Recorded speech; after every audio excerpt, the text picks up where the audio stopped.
with our program to our next keynote, Jorge Otero-Pailos. He's New York-based artist, architect, working in the field of cultural heritage. Jorge, are you with us?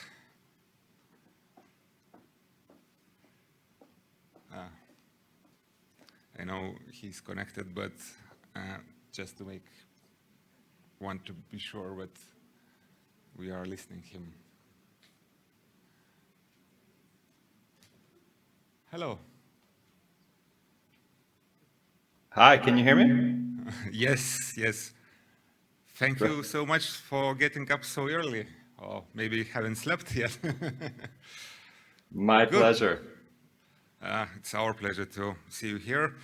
It's a pity we couldn't have an opportunity to have you in Kaunas, but these days it's a lot of circumstances.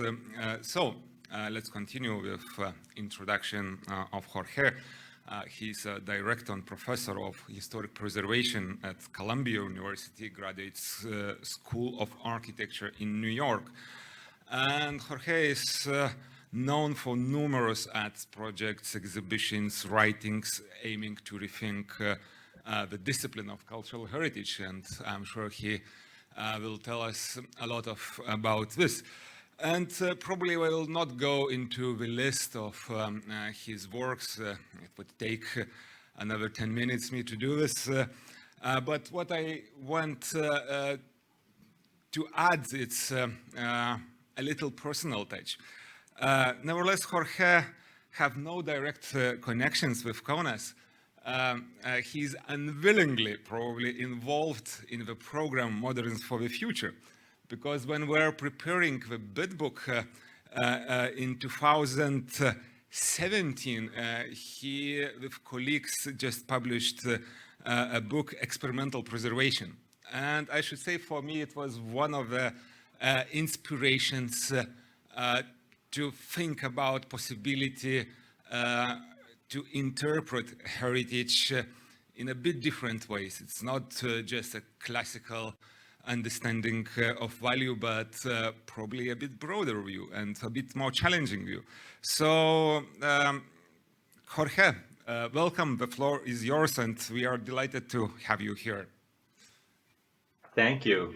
It's really an honor to join you. I really appreciate the invitation, and an honor as well to share the stage with Aideen.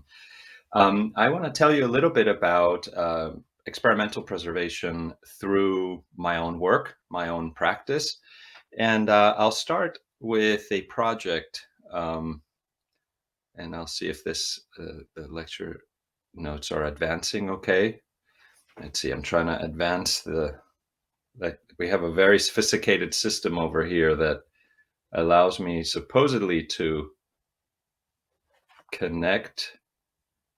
Aha. Okay, great. This is kind of a miracle. I don't know for those of you in the audience, but the technology that the Kaunas conference has is pretty amazing. I am actually moving the slides forward and backwards with my phone, which is maybe simple, but to me it seems like a miracle. Let me. Is there a way? Can you hear me okay? Is everything okay? Just before I get started, is that can somebody Perfectly give me a kind of? Yeah, everything okay. Great, that's super. Thank you so much. So let me start with this project, which is not too far from you. I mean, it is in Norway. It's in Oslo. This is the American Embassy in Norway. And the American Embassy, an embassy, as you all know, is actually the people that are in the embassy that are coming from one country to another. The building where they do their work is actually called a chancery. And a chancery comes from the Latin word cancellus, chancel. It really means gate. It means fence. And of course, here you have a fence in front of the chancery. The chancellor is the gatekeeper that we call the ambassador is the gatekeeper. So here you have a fence that is surrounding the embassy that has been there for 18 out of the 40 years of the existence of this building. And so the building was actually sold by the United States. It was they decided to build a bigger embassy, and a private developer bought it. And in the meantime, the Norwegian government declared it a national monument. This is a major work because it is a work of modernism.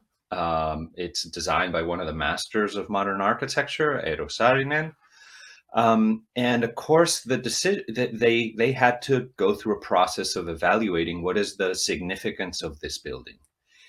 And they decided that the fence that was around the building was not significant, was not part of the building. And so they excluded it from the nomination. They decided that only the walls of the building itself were actually the monument. And so it raises all sorts of really interesting questions about where does this monument end? And I start with this to have us focus together on this notion of, first of all, what is modern architecture, and where does the work of modern architecture end? So we are used to thinking about modern architecture in stylistic terms, but I think that we might discover, hopefully through the work of preservation, that it can be so much more. And so here is a picture of the site. This is the U.S. Embassy. It's a triangular site. It's a unique site, and you can see all around it this fence, this chancel around the chancery. It was a security fence. Of course, embassies need to be secure, so they had to put this fence around it. Now, the site, if you can see that red color square, that's where the embassy is. You can see that is right in front of the Royal Palace. This is the center of Oslo. This is one of the most important places, or the most important place. If you follow the axis from the Royal Palace, you get to the Parliament, you go through all of the major institutions of Norwegian political and cultural life. And so this is a very privileged site to be on. Of course, Norway was very important in the connection between the United States and Europe, because Norway shares a border with Russia. And of course, back in the Cold War days, it shared a border with the USSR. So for the United States, for NATO, Norway is a very important geopolitical place. So even though the population of Norway, is relatively small, it's geopolitically incredibly important, and therefore, this chancery, this embassy received a great deal of attention from the United States. And the same architect that did the embassy in London, that chancery building, Saarineno, also did the one in Oslo. So a very important building for the United States. Of course, because of its geopolitical location, the building was also the site of a lot of anxiety and demonstrations when Norway decided to join NATO, and they were under the discussions to join NATO. Part of, there was a lot of fear that if Norway did join NATO, that it would be a provocation to the USSR. And that it would lead to the USSR to take defensive maneuvers, or to aggressive maneuvers, to attack. So there was a lot of debate about joining or not joining NATO, and it all happened right in front of this building. Part of the reasons why, of course, the building actually ended up receiving this fence around it, and here you have a picture from the 1950s, well, you can see that the building really has the character of a fence. It does have this kind of vertical, it is in stone, but it has this notion of a kind of a fence-like structure. It is not a solid wall, but it's also not purely just a glass wall, as Saarinen did in other places. So the question was, what to do with this fence? This fence, I argued, was really a major part of the history of this building. I tried to make the case with the Norwegian heritage authorities that this fence was a significant layer in the history of the building and should be preserved. But I didn't get very far, so this fence was to be demolished, and it was to be sent to a waste bin, perhaps recycled. And so I thought to myself, well, instead of just melting the steel, this was solid steel. It's a military grade fence. I said, can we upcycle this fence? Can we use art as a method of preservation? Can we think of a different way to actually preserve this fence, and that helps us maintain this fence as a way to continue to tell its story? And so I staged a performance in front of the embassy, where we actually had these construction machinery. We took the fence, we crushed it, we removed it in a kind of very almost like a ballet, a dance in front of the embassy, but with all these machines. And then we ended up with all these twisted pieces of metal, which became, for me, fragments of the building that then had to have a new life. So part of the question for me was, how do we bring this new life to a fence? So I took all these different fragments and I laid them out in a yard, and then began to look at them and try to reconceptualize them, and started to put them back together into a series of 51 sculptures of various sizes, together with an amazing team of actually Polish welders and fabricators. And these became a way for me of giving a new life to the fence, but also of opening up a new kind of story, to give a new meaning to the fence, that would maybe help us not only to see the fence as a protective device, but also to see the fence as a way to imagine the future. So to give new meaning to this fence. Obviously, the shape of the fence and so on is a way to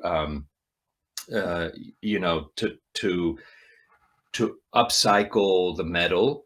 But for me, what was very important was to think about heritage also as future leaning, as what can this heritage actually help us see about the way that the future is a kind of long wedge that starts somewhere in the past. And so I started thinking about the fence and these fragments as almost like messengers that came from the past into the future.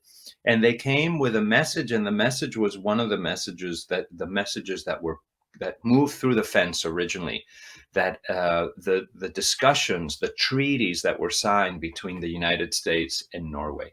And so, for example, this piece over here, which was exhibited in London at Regent's Park for Frieze, is called Biosignature Preservation. And this refers to a treaty that was signed between Norway and the United States to explore life in Mars. And Mars, we know there's no evidence of life, but biosignature is the life that would have left a signature on the stones of Mars.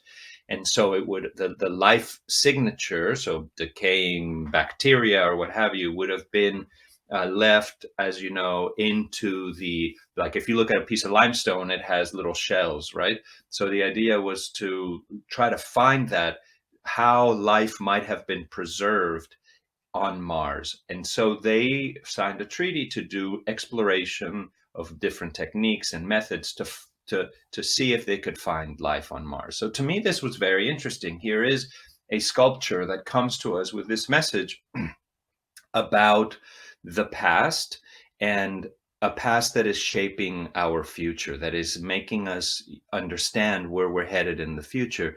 And this is very much a future that is about space colonization. It's perhaps a future that we are all not so participating in, but we are certainly being shaped by. This one is called Polar Partnership, and this was a treaty that was signed between the United States and Norway to really have a strategic alliance as the future of the polar region becomes unstable because of the melting of the polar ice and the opening up of new mines underwater. And of course, there is a lot of tension in the North Pole among rivals. Russia, Canada, the United States, Norway, all of these countries that share the polar region are in a sense competing for it. This one brings a message of airworthiness, which is a treaty that was signed between the United States and Norway to develop spaceships that could sail, that would be airworthy, that could sail through using solar winds to colonize Mars. So we have here messages that are coming from the past about space colonization, right at the moment, by the way, in which all of us are talking about decolonization. There's a very active force of other forms of colonization. This one's called Analog Sites, which is a program to create, to model life on Mars, which is being worked on in Svalbard, the island in Norway, and in Hawaii. These are analog sites, analog to life on Mars. So this is what that sculpture is having us kind of think about. And this one is called Byproduct Material. What do we do with all of the materials? This one for me is very important for our discussion today. What do we do with all of the materials that are the byproduct of our work? And of course, in the context of space colonization, this is very much a question about, what do you do with waste when you can't, you don't have the systems of, plumbing and waste collection and so on. For us as preservationists, I think it's very important because we often make decisions about what to keep and what to maintain. And a lot of really important histories are lost in that process. And I think that often we come to buildings very kind of predetermined idea of what value is. And there are materials in those buildings that we throw out. And this byproduct material, I think, has a lot to teach us about what architecture is, what modernism is, and what is important for us to keep in order to make sense of our future. Some of these other sculptures were smaller. Here you have some at Marianne Holterman Gallery in London. The first one that you see in the front is called Holders of Traditional and Local Knowledge, which is a treaty that was signed to engage the Inuit population as different bases were developed to essentially reconsider or recolonize the North Pole. So very, very tense and complicated subjects, but essentially these sculptures fell into broad categories in the end. I actually read every single treaty that was signed between the U.S. and Norway, and they fall into the categories of colonization of outer space. They fall into the categories of colonization of the North Pole, but also the colonization of information and data. So there are some sculptures that are called Purge Alert that have to do with communications between countries. in the management of data. When data sets are updated, the countries communicate with each other to allow them to keep a copy before all of the, let's say, GIS locations are updated.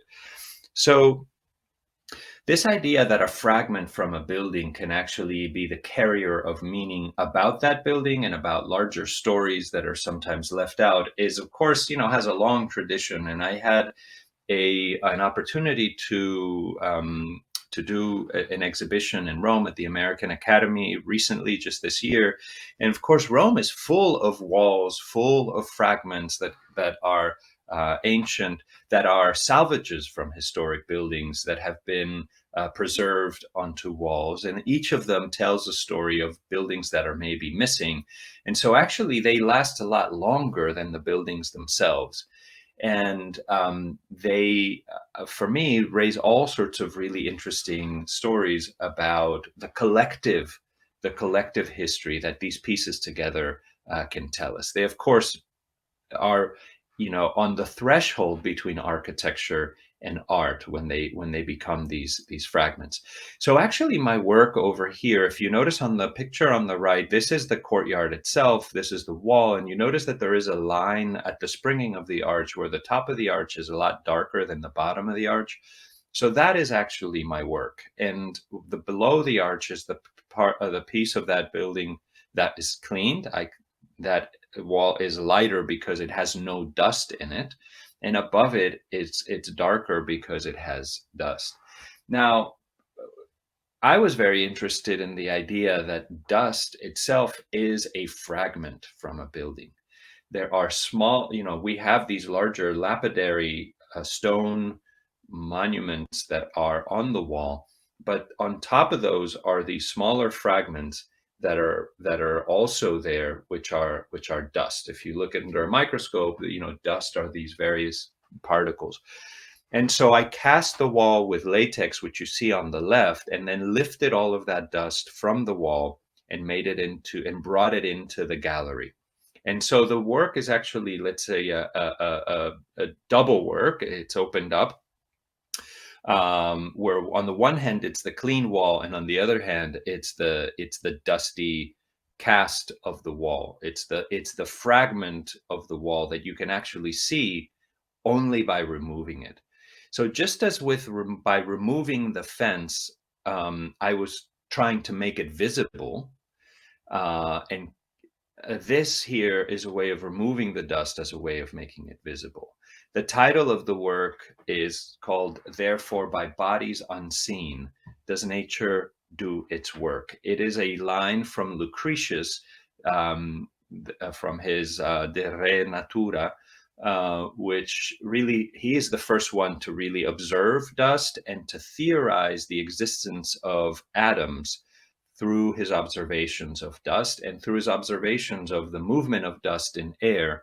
This ancient author developed a theory of Brownian motion that we used later in the 20th century to understand how the electrons around atoms work. So really quite an extraordinary figure, but he talked about the way in which when we touch a monument, and many, many thousands of people touch a monument, the monument begins to become smaller. And he said, how can that be? I don't see any pieces of any fragments of the monument coming off. There must be unseen bodies of the monument that are coming off, that are making this wear and tear on the monument happen. And that's where he said, that must be the dust that we see in the air. That must be the fragments of the monument. So very poetic, very important work for me to see that. Sorry, I have to reconnect my device here. My phone fell asleep. Oh, here we go. So so this is different pieces from the American Academy in Rome brought together to on this wall, which I call distributed monuments. And you see the way that they come together. And then here's a book that talks about distributed monuments.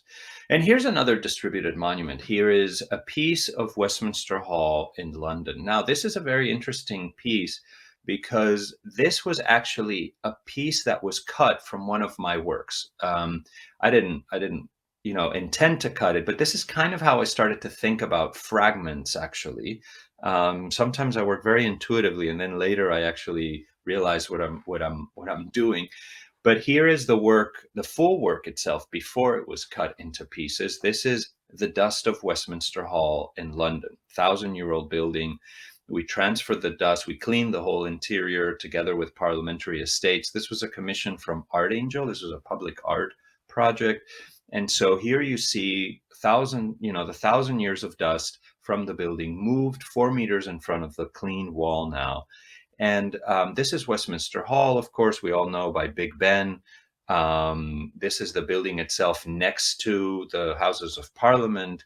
We've all seen this in the news because, of course, this is the funeral procession of Elizabeth II. This is where she lied in state, and you can see the wall on the left is the wall that is where we made the artwork. Of course, those boxes that are for those are for the journalist. Those were put in temporarily, and they're painted to look like stone. So never mind those. But what you see here is the previous monarch, and you can see how dirty the walls were on the left. You can see those stains of pollution. You can see the water drips.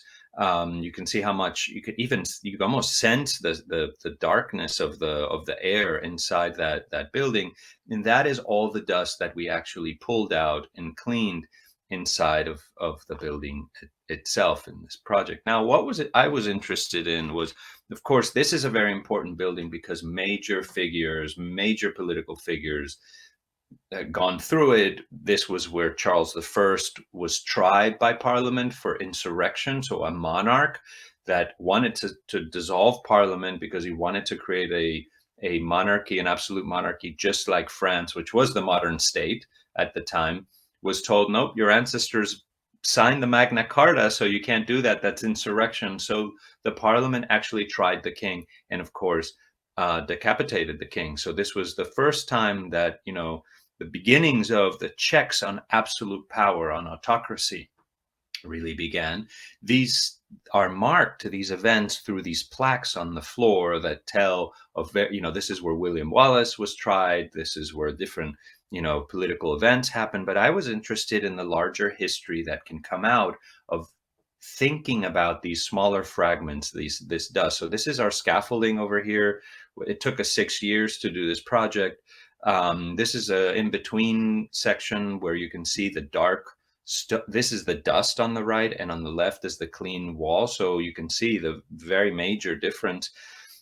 Big, important building because, of course, when all of the surrounding buildings of Parliament burnt down in 1834, all of London came out to save this building because it was so meaningful and important to the life and to the idea of a democratic, monarchy. Of course, on the walls, you had pollution from factories. This pollution was famous. It's the London smog. This is the year 1952 of the burial of George VI. So this is what was happening in London at the time. Now, this is 1952. The air was thick with smoke, with pollution, and all that pollution actually went into the walls of Westminster Hall. We forget how much cleaner our air is, and it is cleaner because of the passing of legislation like the Clean Air Act, about which I'll speak more in a second. But of course, inside the walls is also other kinds of dust, other kinds of particles. There is a history of our own chemical preservation of this site. This is the fumigation of Westminster Hall, because Westminster Hall has a very famous oak beam, hammer beam roof that is full, or was full, of beetles that were eating it. And so there was no way to fix this. They didn't know how to kill these beetles. The beetles are called the Death Watch beetles because they're the ones that look from above at the dead monarchs when they are lying in state, like Elizabeth II just did a couple days ago. So this was a way to try to kill all of those bugs by fumigating the entire interior with pesticide. And that was a preservation project. And so for me, amazing, because that is also impregnated in the walls that you see over here. So for me, this dust was really a record, a material record of a collective history of something that we made together, the air of London, something that is a byproduct material, if you will, of making architecture, of making cities, of living in cities. And that is, for me, incredibly important because it opens up a completely different view of what modern architecture is. Right? This modern architecture could not be possible without actually making all of this pollution and putting it up in the air. So could we look at Westminster Hall as a modern building? It certainly has modern materials on it. This dust is the product of our modern civilization. And if you look at cities all around the world, like Chicago here, look at the sky in Chicago. In 1907, you could barely see 2 or 3 blocks of Chicago because all of these buildings are burning fuels to stay hot and to stay warm. So you couldn't have those buildings. You couldn't have architecture without heating and now without cooling it. And so if the production of airborne particulates is actually intrinsic to the production of architecture, what these works are trying to do is to raise the question of, well, where does the modern architecture end? If really for it to exist, it needs to also exist in small fragments that float up in the air and that are not bound to the site. Here's a picture of Pittsburgh. This is more or less now in your time. You know, for me, it's nighttime, but for you is actually daytime. This is the middle of the morning in Pittsburgh, and the sky was so black that it looked like midnight, and they had to have the lights on all the time. So if this had really important impacts on people's health, it had important impacts on buildings, of course. And the first moment that after World War II, deindustrialization happened, and we lost all of industry, and we went into a post-Fordist economy. The first thing that people did was start to clean these buildings, and this was the beginning of preservation as a huge industry in America, because this is where people started companies to do facade repairs, facade condition reports, and so on. So the history of our field is really related to this history of cleaning buildings. And here you have a building being half cleaned on the left-hand side and leaving this mark, which is very much like the work that I did in Rome that I showed you a second ago, except that my work is a permanent work where I just cleaned a section of it and left that square in the building, where here they kept going and they cleaned the entire building so that you don't have a record of actually what happened. So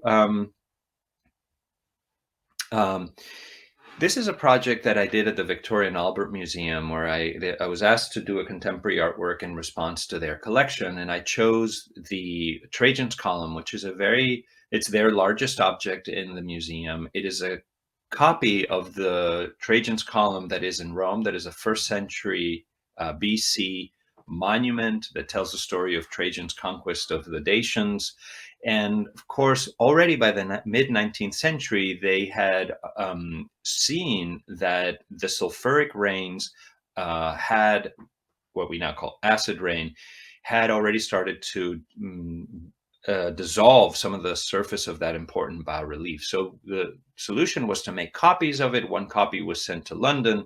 And for me, what was astounding was that this plaster copy was wrapped around what you see over there, a chimney. They actually built a chimney inside of the museum. They called the same people that were building chimneys for the Industrial Revolution to build this symbol of an industry, and it was the whole thing was wrapped around it. So this idea that the very process that was killing or decaying the original monument that symbol of that was inside of the monument itself, for me, was very poetic.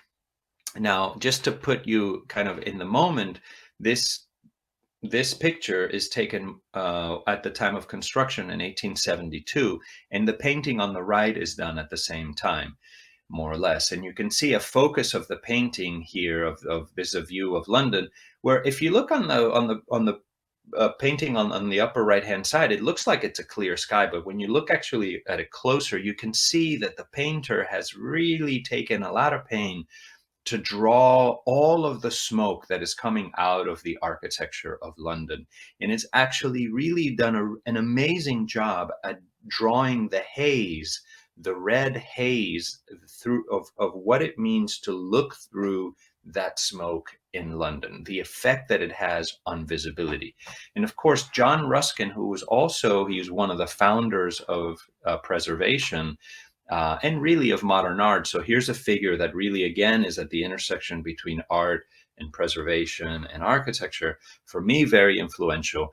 He said that in 1876 was the last time that he observed clean air above London. And I think this is really something quite extraordinary to think about, because we think of having our experience of clean air today, but actually the air that we breathe is not at all, let's say, as clean as we might think. The particulate matter has actually changed. But what I did was to go inside this column and to apply to it a poultice made out of latex, which is the technique that I've been using and that I developed to make these artworks. The poultice is applied in a kind of paste form to the surface of the buildings. And I was fortunate to have the conservator, the keeper of sculpture, allow me to clean this huge sculpture, the inside. And as the latex dries, it begins to absorb all of the dust on the surface, and then it kind of cleans that surface. And you can see here, when it dries, it then becomes like a skin that I am able to pull off of the surface of the building.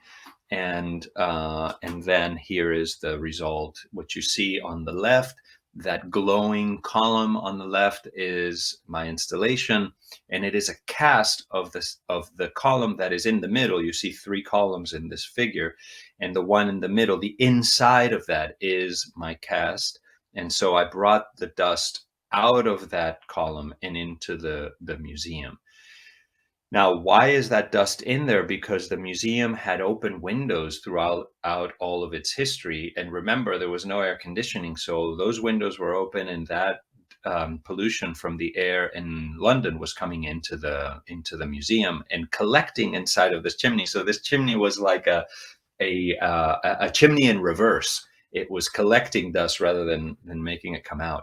But for me, it was very important to put dust in this room, because this is the cast courts. These are copies of all the major monuments of Europe, and it is the poor man's grand tour of Europe. If you didn't have money to go to Italy and to travel through in France, and you could come here, and in an afternoon you could see all of the monuments of Europe. And for me, it was very important to put pollution into this room, and to begin a conversation about the fact that we couldn't have this civilization, we couldn't have all of these monuments without actually making pollution. So rather than ignore that, how can we bring that into the conversation and begin to think about pollution as part of our culture? And when you're interested in pollution, you begin to see it everywhere. I mean, here is Art History 101. If you took Art History 101, you were shown this painting by Georges Seurat, the beginning of pointillism, the dissolution of form, a new way of looking.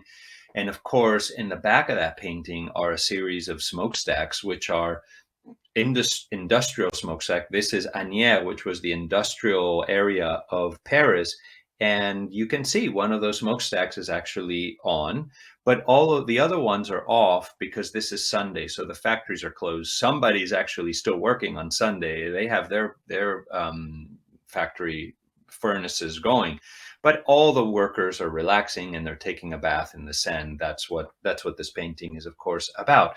So I became very interested in this painting because I was doing a work in a factory, in an old factory that was in Agnières. It was the factory of Louis Vuitton. And Louis Vuitton commissioned me to do an artwork for their new museum. And so here is the factory itself is on the right with the white brick, and on the left is the house of Mr. Louis Vuitton. And so I proposed to clean the house of Mr. Louis Vuitton because this was the pollution that his factory was creating was falling right on his house. In between his house and the factory is a street where the materials for making the famous bags and steamer trunks come in, and then the materials would come out and fully form products.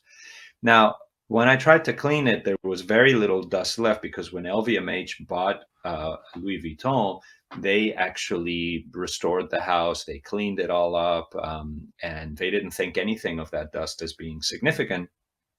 But when as a heritage professionals, we're very used to looking at the kind of very detailed areas of buildings. And if you look to the left of the building above those doors, you can see that the color of the brick is slightly different. It's a little bit more reddish than the yellow buff brick of the building itself.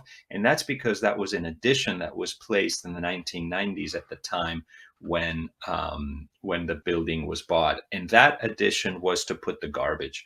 So actually we found original pollution in that garbage room. And that cast of the garbage room, which you can see here on the right, has the original pollution from the 19th century.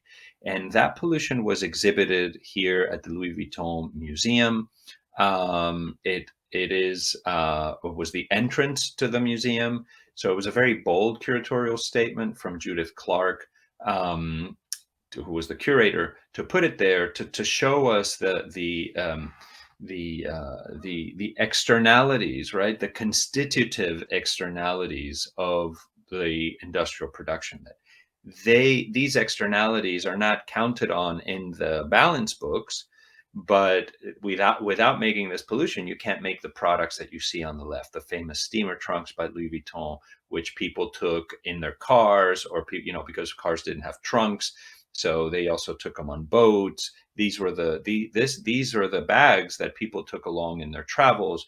And that allowed in many ways for the travels that people, the colonization of Africa, the colonization of, Australia and other places, and travel between Europe and the Americas.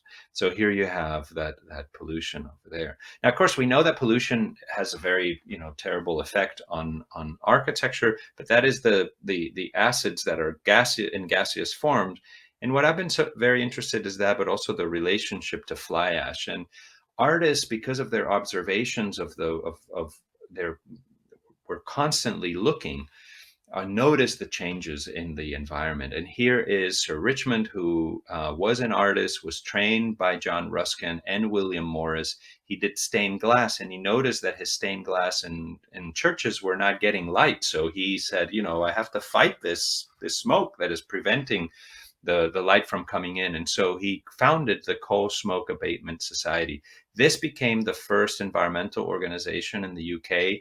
And back to the Clean Air Act, it's thanks to his efforts that 50 years later, the Clean Air Act was passed in the UK, and that a similar law was passed in the United States. So we owe our clean air to the work of an artist who started this advocacy organization. A lot of artists are socially minded today as well, but this is not new. This is something that has been around. And in fact, preservationist artists have been at the forefront of this, experimental preservationists.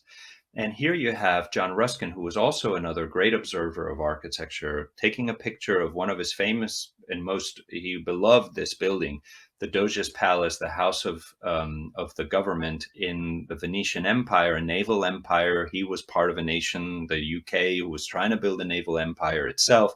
And he looked very closely at this building and its decay. But look at it on the right, how clean it is. We spend our time cleaning our monuments, taking off this important layer of history from these monuments to showcase a kind of notion of care, which we feel is now how monuments should be presented. So on the right-hand side is the clean monument. we are cleaning monuments so much, and this one in particular, that we are actually damaging them. So in the Doge's palace, the famous capitals, the pieces of art are actually being removed from the monument, and they're being put inside of a museum, which is inside the monument, which is called the Museum to the Monument. And in their place, what you're getting are replicas of these capitals. And so this cleaning is actually really something to question. And here was this last wall that had never been cleaned inside the Doge's palace. And for the Venice Biennial, we did some cleaning tests and actually cast that wall in latex and very lightly removed the dust from the surface. And here you can see that the cast from that wall. And you can see on the right the difference between the cleaning that we did, which still leaves the wall very gray and has that patina on it, and the cleaning of the power washing that is typically done on the left, where you can see the limestone is pure white. And so this, to me, I think, is a very important lesson to think about. This is another project that I did in Bolzano, where I was looking at the history of industry, and this is an aluminum factory where you can see this was for Manifesta, the dust on that building being lifted and being presented as part of the history of that building. And this is a very important project for me, which I did in the Roman mines of Spain. This is what was called New Carthage. This is the reason why the Romans conquered Spain, was because the Carthaginians had silver mines, and the Romans had developed an imperial mode where actually they used coins to integrate people into the empire. So the more people that they had, the more silver coins they needed. And so they needed to conquer places that had silver mines. And so here is the dust from those silver mines. They produced so much dust over here, so much pollution, that this was actually, by the way, this was exhibited in Australia, which is now one of the big exporters of coal in the world. But you can find dust from those mines in Spain in the North Pole. And actually, if you trace a line, it is quite far away. But if you think about it, it actually was a global phenomenon, because the dust from Spain had to go all the way to South America through the wind patterns and then go up to the North Pole. So the Romans had already polluted the world's atmosphere, which to me was mind-blowing, because I thought that what modernism meant was our polluting relationship to the environment. But actually the Romans had already did it. So we are in a way a second cycle of pollution. The Romans started it, and when the Roman Empire fell, atmospheric pollution falls. And it really doesn't begin again until the Europeans, the Spaniards, conquer Peru and start to create enormous amounts of pollution again with the silver mines of Peru. So we're in a second cycle of modernism in a way. And whereas the Roman Empire had 70 million people, we are now about 8 billion.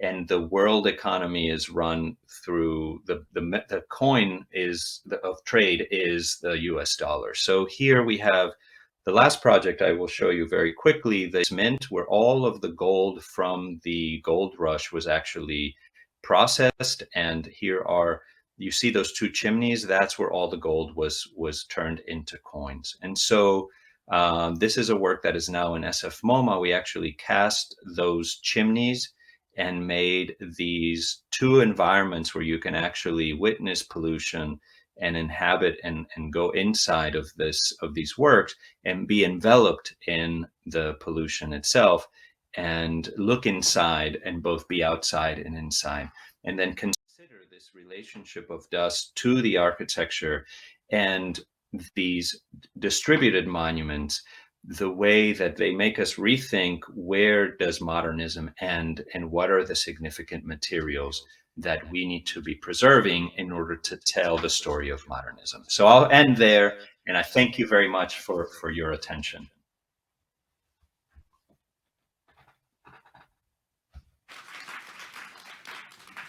Thank you so much for your intellectual input into our conference. And one of the aims, actually, of having program dedicated to cultural heritage in European Capital of Culture is to rethink the concept of heritage and to rethink what we are preserving and how we are doing this. So I guess that your presentation is a fantastic input into this task.